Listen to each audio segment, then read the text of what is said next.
The 911 call that never ended. Emily was working the night shift as a 911 operator. At 2:41 a.m., her phone rang. No caller ID, she answered. All she heard was heavy breathing, then a terrified whisper. "Please don't send anyone. They're pretending to be police." Emily tried tracing the call. No location. The voice continued. "They're outside my bedroom." A loud knock echoed through the phone. Then another, then silence. Emily called back. The system displayed an impossible message. "Call in progress." The caller had never hung up. Suddenly, Emily heard her own voice. 911, what's your emergency?" She froze. The caller answered, "I'm trapped. It's wearing my face." Emily looked up. Standing outside the dispatch center's glass doors was herself, smiling. The woman outside slowly raised one hand.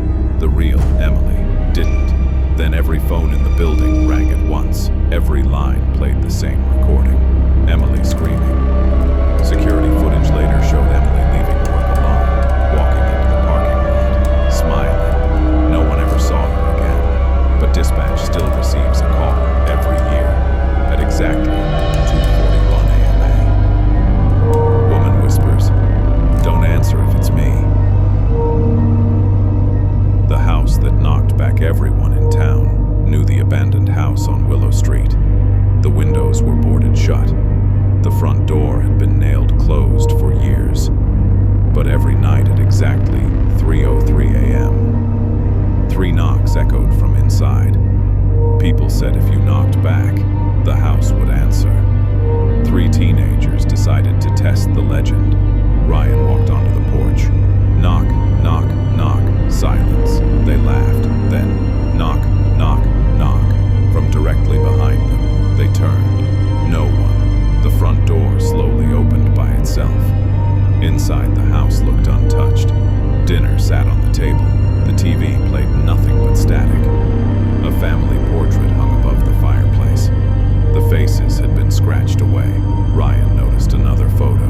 It showed the 3 of them, standing exactly where they were. The date on the photo. Tomorrow. The front door slammed shut. Every wall echoed with knocking. Not from one room, from inside the walls. The wallpaper began to bulge.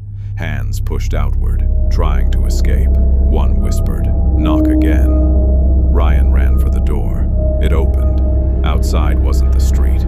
It was another hallway, filled with doors.